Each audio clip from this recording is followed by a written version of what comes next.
कांद्याची सुधारित लागवड. कांदा लागवड.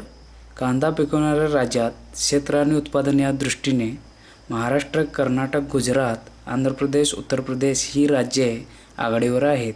देशाचे 25% उत्पादन एकट्या महाराष्ट्रात होते. नाशिक, पुणे, सातारा, नगर, सोलापूर, धुळे हे जिल्हे कांदा उत्पादनात आघाडीवर आहेत. महाराष्ट्रातील 37% तर देशातील 10% कांद्याचे उत्पादन एकट्या नाशिक जिल्ह्यामध्ये होते. कांदा पिकासाठी हवामान. कांदा हे मुख्यतः थंड हिवाळी हंगामातील पीक आहे. कांद्याच्या उत्तम वाढीसाठी रात्रीचे 15 ते 20 डिग्री सेंटीग्रेड व दिवसाचे 25 ते 35 डिग्री सेंटीग्रेड तापमान, 11 ते 12 तास स्वच्छ सूर्यप्रकाश व 70 ते 75% आर्द्रता आवश्यक असते. कांदा वाढीच्या सुरुवातीच्या काळात 10 ते 15 डिग्री सेंटीग्रेड, कांदा पोसण्याच्या काळात 20 ते 20 डिग्री सेंटीग्रेड आणि काढणीच्या काळात 30 ते 35 डिग्री सेंटीग्रेड तापमान राहिले आणि सूर्यप्रकाश 11 ते 12 तास मिळाला तर कांद्याची वाढ चांगली होते. कांदा पिकासाठी जमिनीची निवड. कांदा लागवडीसाठी मध्यम भारी, कसदार आणि भुसभुशीत जमीन निवडावी. रोपांच्या मुळाभोवती पुरेसा ओलावा राखून कांद्याच्या वाढीस पूर्ण वाव देणारी जमीन कांद्याच्या लागवडीस चांगली असते. भारी, चिकन व पाण्याचा निचरा न होणाऱ्या जमिनीत कांद्याची वाढ चांगली होत नाही, म्हणून अशा जमिनीत कांदा लावू नये. कांद्याच्या वाढीसाठी जमिनीचा आम्लविम्ल निर्देशांक 6.5 ते 7.5 असावा. लागवडीचा हंगाम. महाराष्ट्रातील समशीतोष्ण हवामानात बऱ्याच ठिकाणी कांद्याची लागवड खरीप जून ते ऑक्टोबर, रब्बी ऑक्टोबर ते जानेवारी आणि उन्हाळी जानेवारी ते जून अशा तिन्ही हंगामात कांद्याचे पीक घेतले जाते. नाशिक व पुणे विभागात अनुक्रमे पोळ, रांगडा व उन्हाळे अशा तीनही हंगामात कांद्याचे पीक घेतले जाते. लागवडीचे हंगाम. खरीप हंगाम. मे जून महिन्यात बी पेरून जुलै ऑगस्ट महिन्यात रोपांची लागवड केली जाते. कांदा काढणीस ऑक्टोबर नोव्हेंबर महिन्यात तयार होतो. कांद्याखालील एकूण क्षेत्रापैकी 20% क्षेत्र खरीप हंगामात असते. खरीप कांद्याची लागवड प्रामुख्याने सातारा जिल्ह्यातील फलटण, मान, दहिवडी या भागात होते. नाशिक जिल्ह्यात येवला, मनमाड, निफाड व सिन्नर तर नगर जिल्ह्यामध्ये संगमनेर, राहुरी, पारनेर, श्रीगोंदा, पाथर्डी या भागात होते. थोडक्यात ज्या भागात पावसाचे प्रमाण 500 ते 550 मिलीमीटर आहे अशा भागातच खरीप कांद्याची लागवड होते. जुलै ऑगस्ट या काळात रात्रीचे तापमान 20 ते 21 डिग्री सेंटीग्रेड तर दिवसाचे तापमान 25 ते 30 डिग्री सेंटीग्रेडपर्यंत असते. काही जाती उदाहरणार्थ बसवंत 780, N53, ॲग्रीफाऊंड डार्क रेड या अधिक तापमानात प्रतिसाद देतात. रांगडा हंगाम. रांगडा कांद्याची लागवड ऑक्टोबर नोव्हेंबर या महिन्यात होते. कांदा वाढीस लागण्याचा काळ डिसेंबर महिन्यात येतो. या काळात तापमान 10 ते 15 डिग्री सेंटीग्रेड व दिवसाचे तापमान 20 ते 25 डिग्री सेंटीग्रेडच्या दरम्यान असते. त्यामुळे कंदवाढीस लागण्याची क्रिया चांगली होते. जानेवारी महिन्यात देखील सौम्य तापमान व स्वच्छ सूर्यप्रकाश यामुळे कांदा पोसतो. फेब्रुवारी ते मार्च या काळात दिवसाच्या तापमानात वाढ होते. कांदा चांगला तयार होतो. त्याच्या माना पडतात. काढणीनंतर सुकवणी चांगल्या प्रकारे होते. कांदे वजनाने जास्त भरतात. त्यामुळे हंगामात प्रति हेक्टरी 25 ते 35 टन उत्पादन येते. रब्बी हंगाम. ऑक्टोबर नोव्हेंबर महिन्यात बी पेरून रोपांची लागवड डिसेंबर जानेवारी महिन्यात केली जाते. कांदा पोसण्याचा कालावधी उन्हाळ्यात येत असल्यामुळे या लागवडीस उन्हाळी कांदा देखील म्हणतात. रब्बी कांद्याखाली साधारणपणे 60% क्षेत्र येते. कोकण किनारपट्टी, चंद्रपूर व भंडारा हा भाग वगळता रब्बी कांद्याची लागवड सर्व महाराष्ट्रात होते. नोव्हेंबर महिन्यात लागवड केली तर कांदे मार्च एप्रिलमध्ये काढणीस येतात. पातीची आणि कांद्याची सुकवणूक चांगली होते. सुकलेला कांदा साठवणीत चांगला टिकतो. रब्बी कांद्याचा लागवड जसजशी उशिरा होत जाते तसतशी उत्पादनात घट होते. कांदे आकाराने लहान होतात. काढणी उशिरा म्हणजे मे किंवा जून महिन्यात होते. कांदा काढणीस तयार झाला आणि वळवाचे पाऊस पडला तर कांदा नासतो. सुकवण नीट होत नाही असा कांदा साठवणीत सडतो. एप्रिल ते जूनपर्यंत रब्बी कांद्याची काढणी होत असते. रब्बी कांद्याखाली क्षेत्र जास्त असल्यामुळे आणि उत्पादने जास्त असल्यामुळे मे ते ऑगस्ट या महिन्यात भाव कमी असतात. अशा परिस्थितीत कांदा साठवला तरच भाव चांगले मिळतात आणि साठवण व्हायची असेल तर लागवड नोव्हेंबर महिन्यात करणे सर्वार्थाने योग्य ठरते. कांद्याच्या सुधारित जाती. रेड N53 खरीप हंगामात घेतली जाणारी ही एक महत्त्वाची जात आहे. कांदे गोलाकार लाल रंगाचे मध्यम तिखट असून लागवडीपासून 100 ते 125 दिवसात तयार होतात. सरासरी उत्पादन 150 ते 250 क्विंटल प्रति हेक्टरी एवढे येते. साठवणीसाठी मात्र ही जात योग्य नाही. ॲग्रीफाऊंड डार्क रेड खरीप हंगामासाठी योग्य अशी जात संघीय कृषी विकास प्रतिष्ठान नाशिक यांनी स्थानिक वाणातून निवड करून विकसित केली आहे. कांदे गर्द लाल मध्यम तिखट गोलाकार लवकर तयार होणारे एकसारख्या आकाराचे असून पीक लागवडीपासून 90 ते 100 दिवसात तयार होते. या जातीचे उत्पादन 200 ते 275 क्विंटल प्रति हेक्टरी मिळते. मात्र पोषक हवामानात 450 क्विंटल प्रति हेक्टरी उत्पादन मिळू शकते. बसवंत 780 खरीप हंगामासाठी योग्य अशी ही जात महात्मा फुले कृषी विद्यापीठाने विकसित केली आहे. कांदे गोलाकार लाल मध्यम तिखट असून लागवडीपासून 100 ते 110 दिवसात तयार होतात. सरासरी उत्पादन 200 क्विंटल प्रति हेक्टरी आणि पोषक हवामानात 400 ते 450 क्विंटल प्रति हेक्टरी एवढे उत्पादन येते. अर्का कल्याण भारतीय फलोत्पादन संशोधन संस्था बंगलोर याने महाराष्ट्रातील कळवण भागात घेतल्या जाणाऱ्या स्थानिक वाणातून निवड करून ही जात विकसित केली आहे.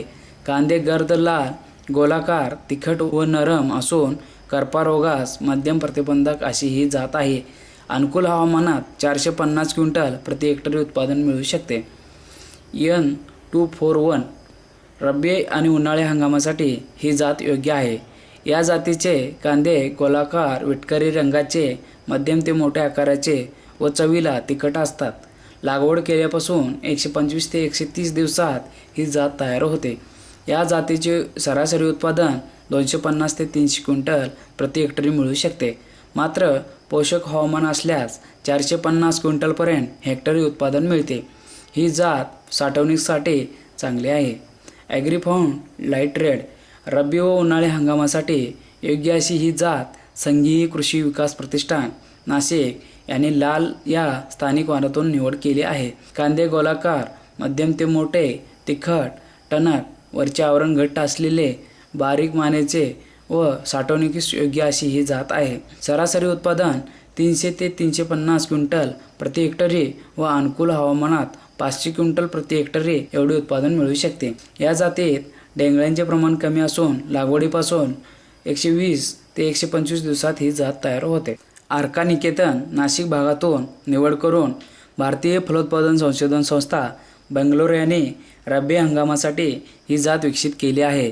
कांदे गोलाकार आकर्षक गुलाबी रंगाचे बाहेरचे आवरण घट्ट असलेले दुबळे न होणारे टणक तिखट व साठवणुकीयोग्य असून सरासरी हेक्टरी उत्पादन 425 क्विंटल मिळते. पुसा रेड लाल रंगाची ही जात भारतीय कृषी अनुसंधान संस्था नवी दिल्ली येथून निवड पद्धतीने काढण्यात आली आहे. या जातीचे कांदे मध्यम आकाराचे विटकरी लालसर रंगाचे गोलाकार असून ही जात चवीला तिखट आहे. या जातीत डेंगळ्यांचे प्रमाण कमी असते. लागवडीपासून 120 दिवसात कांदे तयार होतात. या जातीचे सरासरी उत्पादन 250 ते 300 क्विंटल प्रति हेक्टरी एवढे येते. साठवणुकीसाठी ही जात चांगली आहे. पांढरा N25791 पांढऱ्या रंगाची ही जात महात्मा फुले कृषी विद्यापीठाने विकसित केलेली आहे. रब्बी हंगामासाठी ही जात योग्य ठरली आहे.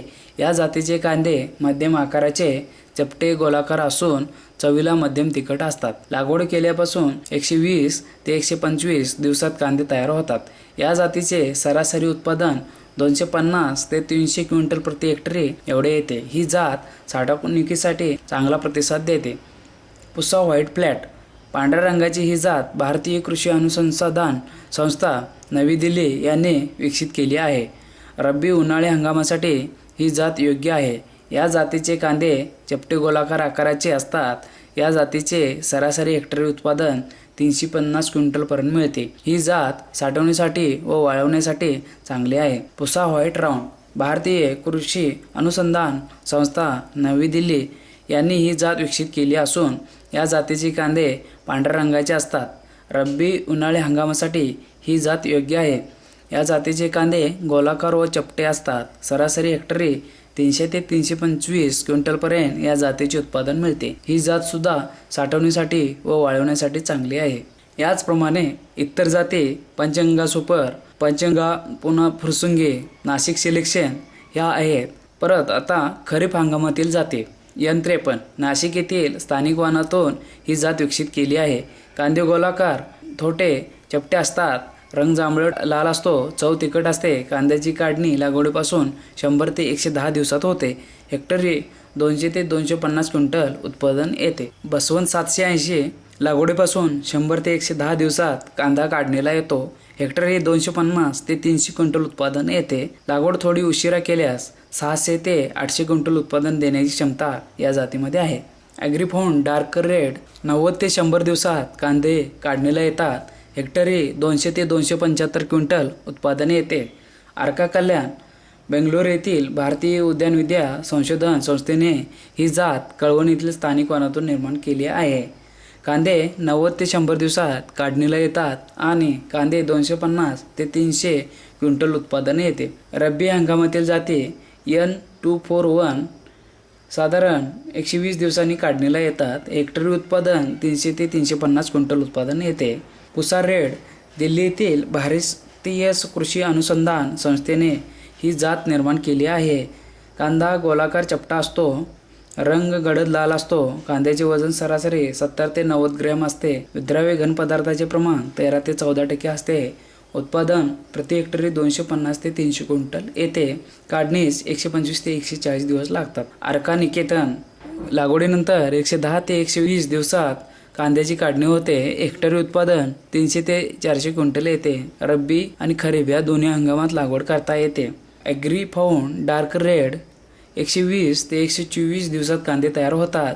हेक्टरी 300 ते 325 क्विंटल उत्पादन मिळते.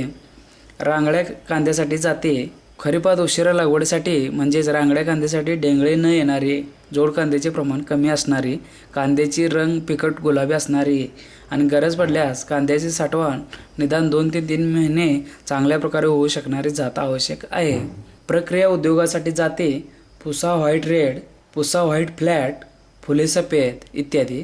बियाण्यांची निवड मुळात कांदा बियाणे 12 ते 15 महिन्याच्या पुढे टिकत नाही. 15 महिन्याच्या साठवणीनंतर त्याची उगवण क्षमता झपाट्याने कमी होत जाते. खरीपाच्या जातीचे बी 2 खरीप हंगामाकरता वापरता येते. बी साधारणपणे एप्रिल मे महिन्यात तयार होते. ते लगेच जून महिन्यात वापरले जाते. काही कारणाने बी विकले गेले नाही तर पुढच्या वर्षी खरीप हंगामात वापरले जाते. रब्बीच्या जातीचे बी फक्त एकाच रब्बी हंगामासाठी वापरता येते आणि बी मे मध्ये तयार झाल्यानंतर ते येणाऱ्या रब्बी हंगामासाठीच वापरावे लागते. रोपवाटिका तयार करणे 1 मीटर रुंद व 2 ते 3 मीटर लांबीचे गादी वाफे खरीप हंगामासाठी आणि रब्बी उन्हाळी हंगामासाठी सपाट वाफे करावेत. प्रत्येक वाफ्यात 10 ते 15 किलो चांगले कुजलेले शेणखत टाकून मातीत मिसळून घ्यावे व वाफे समपातळीत सपाट करून घ्यावे. पेरणीपूर्वी थायरम उळीने 4 ते 5 ग्रॅम प्रति मीटर टाकून मातीत चांगले मिसळावे. 1 हेक्टर लागवडीसाठी 15 ते 20 आर क्षेत्रावर वाफे तयार करावेत आणि हेक्टरी 8 ते 10 किलो बी वापरावे. पूर्व मशागत व रानबांधणी मध्यम भारी आणि भुसभुशीत किंवा नदीकाठच्या पोट्याच्या जमिनीत सपाट वाफे पद्धतीने कांद्याची लागवड करणे जास्त फायद्याचे असते.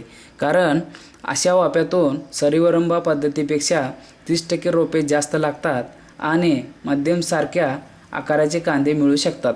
वाफ्याची लांबी रुंदी जमिनीच्या उतारावर अवलंबून असते. 1.5 ते 2 मीटर रुंद आणि 4 ते 6 मीटर लांबीचे वाफे तयार करावेत. वाफ्याची लांबी जमिनीच्या उताराच्या आडव्या दिशेने असावी. जमीन जास्त चढ उताराची असल्यास 1.5 बाय 3 मीटर आकाराचे लहान वाफे तयार करावेत. रोपांची पुनर्लागण उभी आडवी नांगरट करून जमिनीची चांगली मशागत करावी. हेक्टरी 40 ते 50 गाड्या शेणखत मिसळावे. लागवडीसाठी 2 मीटर रुंदीची आणि जमिनीच्या उतारानुसार योग्य लांबीचे सपाट वाफे तयार करावेत. 15 बाय 10 सेंटीमीटर अंतरावर कोरड्या मातीत रोपांची लागवड करून लगेच हलके पाणी द्यावे. वाफ्यांना अगोदर पाणी देऊन रोपांची पुनर्लागण करण्याची पद्धत प्रचलित आहे. सारखी वाढ झालेली व निरोगी रोपे लागवडीसाठी वापरावेत. लागवड करताना रोपांची मुळे आणि शेंडे खोडावेत, त्यामुळे लागवड करणे सोपे होते. अशा प्रकारे लागवड केल्यास मध्यम आकाराचे व सारख्या प्रमाणात पोसलेले कांदे तयार होतात आणि त्यात जोड कांद्याचे प्रमाणही कमी असते. कांद्याची लागवड सपाट वाफ्यावर आणि वरंब्यावर करतात. सपाट वाफ्यात जास्त उत्पादन येते. बी पेरून कांदा लागवड. आपल्या देशात रोपे तयार करून त्याची पुनर्लागण केली जाते. हे अगदी पूर्वापार पद्धत आहे. आपल्याकडे उपलब्ध असणारे मनुष्यबळ, पाऊसमान व 2 हंगामातील लागवड आणि यांत्रिकीकरणाचा अभाव यामुळे पुनर्लागणीची पद्धत रूढ झाली असावी. परंतु अलीकडे लागवडीसाठी मजूर मिळणे अवघड होऊ लागले आहे. तशात मजुराचे दर देखील खूप वाढले आहेत. 1 एकर लागवडीसाठी साधारणपणे 40 ते 50 मजूर एका वेळी लागतात, कारण एकाच वेळी उरकणे आवश्यक असते. लागवड क्षेत्र जास्त असेल तर आवश्यक मजूर संख्या उपलब्ध होत नाही. त्यामुळे रोपात एकाच वयाचे असून देखील उशार लावावे लागतात. या सर्व अडचणीमुळे काही शेतकरी कांदा बी पेरून लागवड करतात. पेरणीसाठी योग्य तंत्र उपलब्ध नसल्यामुळे बी खोल जाते, उगवण कमी होते. तसेच 2 ओळीमध्ये अंतर राखता आले तरी 2 रोपांमधील अंतर राखता येत नाही. एकाच जागी 2 ते 3 बिया रुजल्या तर कांदे लहान व चपट्या आकाराचे तयार होतात. काही शेतकरी बी लसूण घासाच्या बियाप्रमाणे फेकून पेरतात. या पद्धतीत 2 ओळी व 2 रोप यामधील अंतर राखता येत नाही. फेकणारा अनुभवी नसेल तर काही वाफ्यात दाट तर काही वाफ्यात बी पातळ पडते. याशिवाय या पद्धतीमध्ये तणनाशकाचा वापर करता येत नाही. तणनाशकांचा वापर. काही तणनाशके पिकांना अपाय न करता केवळ तणांचा बंदोबस्त करतात, तर काही तणनाशके तणांचा बंदोबस्त करीत असताना पिकांनाही अपाय करू शकतात. तेव्हा तणनाशकाचा वापर सर्व माहिती घेऊन तज्ज्ञाच्या मार्गदर्शनाखाली करणे अधिक सोयीचे आणि फायद्याचे ठरते. कांद्यामध्ये गोल आणि बासालिन या तणनाशकाचा चांगला उपयोग होतो असे आढळून आले आहे. दोन्ही तणनाशके दाणांचे बी रोजण्यापूर्वी मारायचे असतात. कांद्याची रोपे लावण्यापूर्वी कोरड्या वाफ्यामध्ये 15 मिलीलिटर गोल आणि बासालिन 10 लिटर पाण्यामध्ये मिसळून फवारे. तणनाशक फवारणीसाठी एक विशिष्ट प्रकारचे नोझल मिळते, त्याचाच वापर करावा, म्हणजे फवारणी चांगली होते. फवारणी झाल्यानंतर लगेचच रोपाची लावणी करून पाणी द्यावे. ओली लागवड करायची झाल्यास लागवडीनंतर ओल्या वाफ्यात वरील तणनाशक मारले तरी चालते. तणनाशक वरंबे, पाट, वाफे यावर सारख्या प्रमाणात फवारावे. बऱ्याच वेळा गवत उगवून मोठे झाल्यानंतर वरील तणनाशक वापरले जाते. त्यांचा तणावर काहीही परिणाम होत नाही. कांद्यामध्ये 2,4-D किंवा ग्लायसेल यासारख्या तणनाशकाचा वापर करू नये. तणनाशकाच्या फवारणीनंतर एक हलकी खुरपणी करावी. काही उत्साही शेतकरी तणांचा बंदोबस्त होतो म्हणून बी पेरल्यानंतर रोपवाटिकेत देखील तणनाशकाचा वापर करतात. तणनाशक उगवून येणाऱ्या बीजांकुरावर काम करतात, त्यामुळे बी उगवत नाही. तेव्हा रोपवाटिकेत तणनाशकाचा वापर करू नये. तसेच हरळी किंवा लवाळी या तणासाठी गोल किंवा बासालिनचा उपयोग होत नाही. भरखते व वरखते. कांद्याच्या पिकाला खत पुरवठा भरपूर प्रमाणात करावा लागतो, कारण कांद्याचे सर्वसाधारणपणे हेक्टरी 275 क्विंटल पीक जमिनीतून 81 किलो नत्र, 49 किलो स्फुरद आणि 75 किलो पाला शोषून घेते, असे पाहणीअंती आढळून आले आहे. कांद्यासाठी हेक्टरी 100 किलो नत्र, 50 किलो स्फुरद, 50 किलो पालास द्यावे. माती परीक्षणानुसार खते देणे फायदेशीर ठरते. संपूर्णपणे भरखते पूर्व मशागतीच्या वेळेस द्यावेत. त्याचप्रमाणे पूर्ण स्फुरद व पालाश आणि अर्धे नत्र लावणीच्या वेळी व राहिलेले अर्धे नत्र 4 ते 5 आठवड्यांनी द्यावे.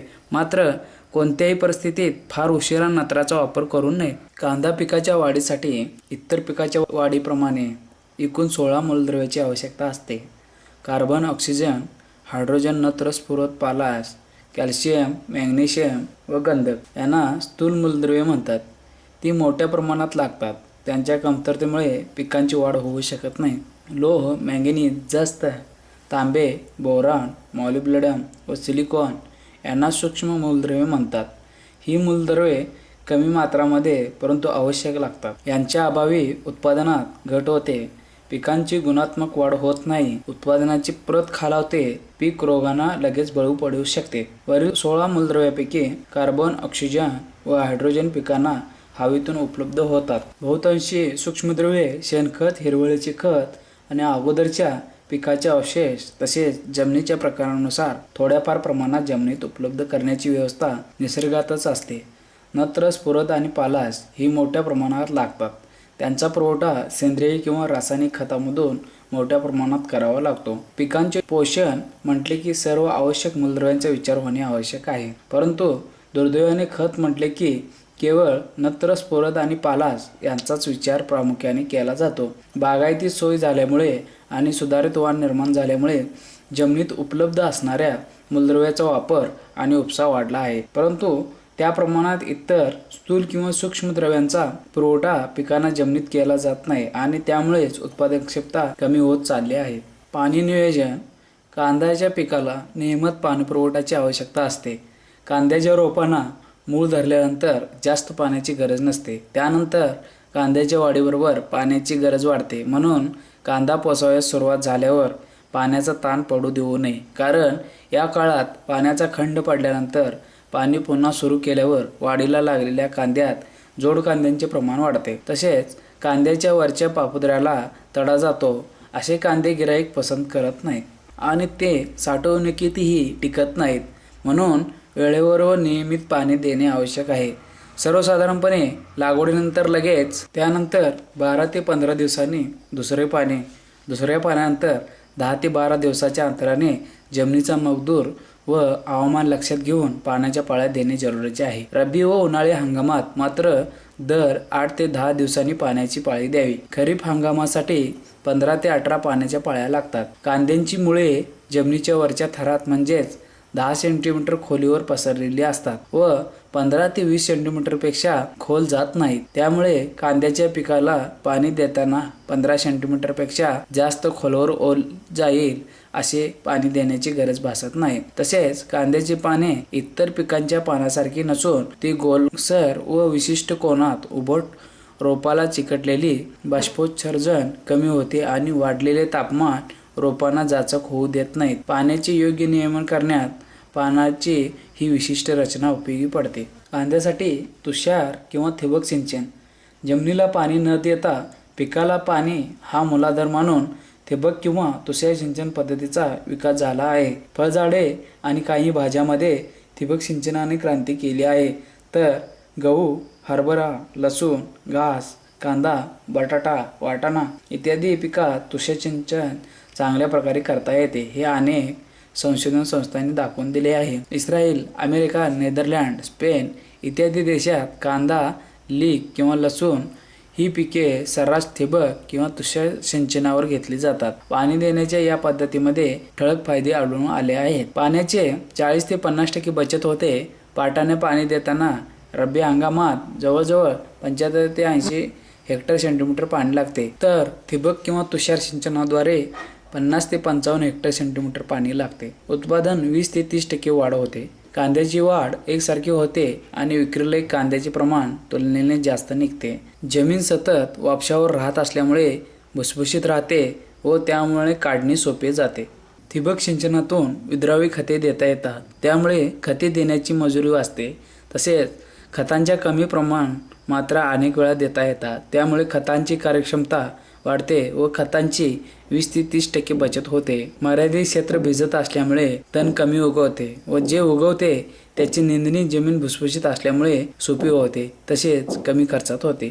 ठिबक किंवा तुषार संच चालवून वापसा आल्यानंतर रोपांची लागवड केली तर रोपे चांगली रुजतात, रोपांचे नांगे पडत नाहीत. पाटाने पाणी देण्यासाठी 1 एकर कांदा पिकासाठी जवळजवळ 50 मजूर दिवसाला लागतात. म्हणजे साधारणपणे 2500 रुपये खर्च केवळ पाणी देण्याच्या मजुरीवर करावा लागतो. किंवा तुषार संच रात्री 1 ते 2 तास चालवला तर मजुराची गरज भासत नाही. आंतरमशागत. लागवडीनंतर खुरपणी व निंदणी करून तण काढून टाकावे. पहिली खुरपणी 1 ते 1.5 महिन्याने व दुसरी त्यानंतर 1 महिन्याने करावी. खुरपणीच्या वेळेस वरखतांचा हप्ता द्यावा व लगेच पाणी द्यावे. कांद्याचे पीक कमी अंतरावर लावावे जात असल्याने काही वेळा खुरपणी करणे शक्य होत नाही. अशा वेळी तणनाशकाचा वापर करणे सोयीस्कर ठरते. त्यासाठी स्टॉम्प हे तणनाशक हेक्टरी 3.5 लिटर लागवडीनंतर 3 दिवसांनी जमिनीवर फवारायचे. लागवडीनंतर 45 दिवसांनी खुरपणी केल्यास तणांचा बंदोबस्त होतो व उत्पादन चांगले येते. कांदा काढणी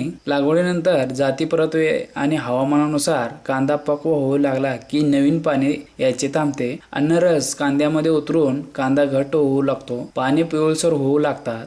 कांद्याच्या मानेचा भाग मऊ होतो व पाने मानेजवळ वाकून जमिनीवर पडतात. यालाच माना पडणे असे म्हणतात. साधारणपणे 30 ते 40% झाडांच्या मान्या पडल्या की कांदा काढणीला आला असे समजावे. रब्बी किंवा उन्हाळी कांद्यामध्ये पक्वतेची वरील लक्षणे आढळून आल्यास, परंतु खरीप कांद्यामध्ये पक्वतेची ही लक्षणे दिसतीलच असे नाही.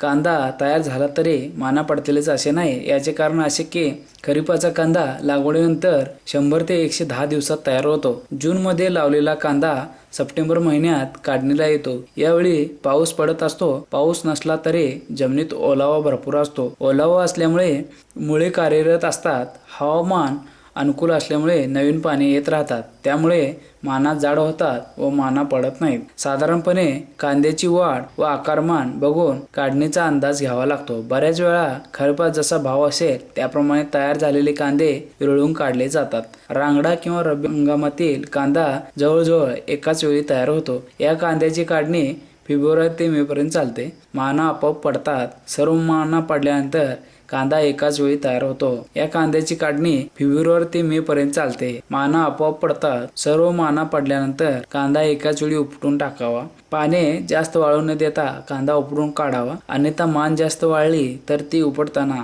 तुटते आणि मग कांदा कुदळीने किंवा खुरप्याने काढावा लागतो. त्यामुळे खर्च वाढतो. कांद्याचे पीठ लागवडीनंतर 3 ते 4 महिन्यात काढणीस तयार होते. कांदा सुकवणे. कांदा काढल्यानंतर तो शेतामध्ये पातीसह 3 ते 4 दिवस पडू द्यावा. प्रत्येक वाफ्यातील कांदा अशा रीतीने ठेवावा की दुसरी ओळ पहिल्या ओळीचा फक्त कांदा झाकेल आणि पात उघडी राहील. या काळात पात पूर्ण सुकते. कांद्याचे वरील आवरण वाळते, पातळ होते आणि त्यावरील जखमा पूर्ण भरतात.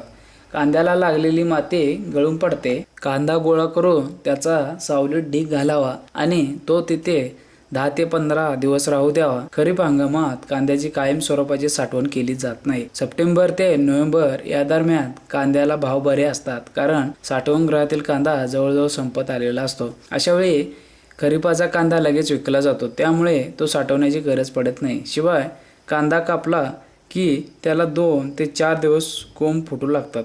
परंतु चांगले भाव मिळण्याची वाट पाहण्याची वेळ आली तर तात्पुरते साठवणे आवश्यक आहे. त्यासाठी साधे गवताची किंवा पत्र्याची छप्पर असणे आवश्यक आहे. खरीपात काढणीच्या वेळी पावसाची नेहमी शक्यता असते, तेव्हा अशा साठवणीची गरज पडते. छप्पर नसेल तर पावसाची शक्यता असल्यास निदान प्लॅस्टिकच्या कागदाने ढीग झाकण्याची तात्पुरती व्यवस्था असावी. प्रतवारी आणि विक्री. चांगल्या प्रकारे प्रतवारी करून एकसारखा कांदा ग्राहकापर्यंत पोहोचवला तर भाव चांगला मिळतो. शेतातील पिकवलेला सर्व माल निसर्गतःच एकसारखा नसतो. जातीची वैयक्तिक उत्पादन क्षमता, जमिनीची बदलणारी सुपीकता, हवामान, पाणी, खते आणि रोगराई या घटकांचा कांद्याच्या वाढीवर परिणाम होतो. त्यामुळे त्याची गुणवत्ता एकसारखी राहत नाही. अशावेळी प्रतवारी करणे आवश्यक आहे. चिंगळी, जोड कांदा आणि डेंगळी कांदे निवडून बाजूला राहिलेल्या कांद्याच्या 3 प्रकारात प्रतवारी करावी. विशेष मोठे कांदे, मध्यम आणि लहान अशा प्रकारे प्रतवारी करावी. साधारणपणे 4 ते 6 सेंटीमीटर जाडीच्या कांद्याला मागणी आणि भाव चांगला मिळतो. निवडक प्रतवारी केल्यानंतर बाजारात पाठवण्याच्या दृष्टीने कांद्याचे 40 किलो पॅकिंग करावे. त्यासाठी पातळ विणीच्या जाळीदार गोण्या वापराव्यात. त्यावर मालाची प्रत, जात आणि पाठवणाऱ्याचे नाव स्पष्टपणे लिहावे. कांदा साठवण. साठवणुकीत योग्य काळजी घेतली गेली नाही तर 50 ते 60% कांदा खराब होतात. हे नुकसान संपूर्णपणे जरी टाळता आले नाही तरी त्याची काही प्रमाणात कमीत कमी कसे करता येईल या दृष्टीने साठवणुकीत सुधारित तंत्रे विकसित करण्याचा प्रयत्न विविध संशोधन संस्थांचा चालू आहे. साठवणुकीच्या सुरुवातीच्या काळात म्हणजे मे ते जुलै महिन्यात जेव्हा वातावरणातील तापमान जास्त असते तेव्हा वजनातील घट व सडण्याची क्रिया यामुळे कांद्याचे नुकसान होते. तर कोंब फुटल्याने नासाळीचे प्रमाण ऑगस्ट ते नोव्हेंबर महिन्यात जेव्हा तापमान खाली जाते आणि हवेतील आर्द्रता वाढते तेव्हा जास्तीत जास्त होते. साठवणुकीत कांदा सडण्याचे प्रमाण हवामानाप्रमाणेच कांद्याच्या जातीवरही अवलंबून असते. साठवणुकीपूर्वी कांद्याची निवड व प्रतवारी करणे आवश्यक आहे. जाड मानेच्या व मोठ्या आकाराच्या कांद्यामध्ये नासाळीचे प्रमाण जास्त असते. तसेच कांद्यातील जीव, रासायनिक घटक व साठवणूक शक्ती यांचाही परस्पराशी संबंध असतो. प्रथिने व साखरेचे प्रमाण जास्त असल्यास साठवण शक्ती कमी होते, तर नॉन रिशोडिंग साखर, पालाश, राख, ड्राय मॅटर व विद्राव्य घटक यांचे प्रमाण जास्त असल्यास असा कांदा साठवणुकीत चांगला टिकून राहतो. कांद्याच्या हवेशीर चाळीत कांदा साठवण करावी. साठवणुकीसाठी 25 ते 30 अंश तापमान व आर्द्रता 65 ते 70% योग्य असते. कांदा साठवणुकीच्या चाळी सुधारणा. कांद्याच्या चांगल्या साठवणुकीसाठी आधुनिक तंत्राचा वापर करणे आवश्यक आहे. महाराष्ट्रातील शेतकरी सर्वसाधारणपणे 22.5 मीटर लांब, 1.5 मीटर रुंद व 2.5 मीटर उंचीच्या परंपरागत चाळी बांधतात. वरती छपरासाठी मंगलोरी कवले, पत्रा किंवा सुकलेले गवत यांचा वापर करतात. चाळीतील ढेगाऱ्याची उंची 1.5 मीटर ते 2 मीटर असल्यामुळे तळातल्या कांद्यावर दाब पडतो, त्यामुळे खालच्या थरातील कांदे खराब होतात. त्याचप्रमाणे कांदा साडण्यास कारणीभूत निरनिराळ्या जंतूंचा प्रादुर्भाव होऊ नये म्हणून निर्जंतुकीकरण केलेले नसते. चाळीच्या रचनेत काहीही बदल करून साठवणुकीतील नुकसान कमी करता येते. त्यानुसार दुमजली पद्धतीचा वापर करणे योग्य ठरते. या सुधारित चाळीमध्ये हवा खेळती राहण्यासाठी चाळीचे खालच्या तळाशी 15 सेंटीमीटर ते 30 सेंटीमीटर मोकळी जागा सोडावी. चाळीचे छत मंगलोरी कौलाचे व चारही बाजूनी विस्तारित असावे, जेणेकरून पावसापासून कांद्याचे पूर्णपणे संरक्षण होईल. चाळीमधील कांद्याच्या थराची उंची 4 फुटापेक्षा जास्त नसावी व चाळ बांधण्यासाठी जागेची निवड हवेशीर व उंच ठिकाणी करावी. साठवणुकीपूर्वी कांदे हवेशीर व सावली असलेल्या जागी चांगले सुकवून व्यवस्थित निवड करून भरावे. साठवणीमध्ये कांद्याचे होणारे नुकसान. वजनातील घट, कांद्याची सड, कोंब येणे, कांदा साठवण्यावर परिणाम करणारे घटक. कांदा चांगल्या प्रकारे साठवायचा असेल तर त्याचे नियोजन जातीच्या निवडीपासून तर लागवड आणि काढणीपर्यंत केले पाहिजे. कांदा साठवण ही अनेक घटकांचा एकत्रित परिणाम आहे आणि हा परिणाम चांगल्या प्रकारे साधावायचा असेल तर सर्व घटकांचा एकत्रितपणे विचार आणि नियोजन करणे आवश्यक आहे. कांद्याची प्रतवारे, जातींची निवड, खते व पाणी व्यवस्थापन, कांदा सुकवणे या आदी गोष्टींचा विचार केला पाहिजे. कांदा बीजोत्पादन. बीजोत्पादनासाठी चांगल्या प्रतीचे, मध्यम आकाराचे, जातीनुसार एकसारखे कांदे ऑक्टोबर-नोव्हेंबरमध्ये शेतात वाफ्यामध्ये किंवा सरावर 45 बाय 30 सेंटीमीटर अंतरावर 5 ते 10 सेंटीमीटर खोल लावावेत. साठवलेल्या कांद्यांना लागवडीपूर्वी कार्बेंडाझिम 1 लिटर पाण्यात 1 ग्रॅम प्रमाणे केलेल्या द्रावणात बुडवून नंतर लागवड करावी.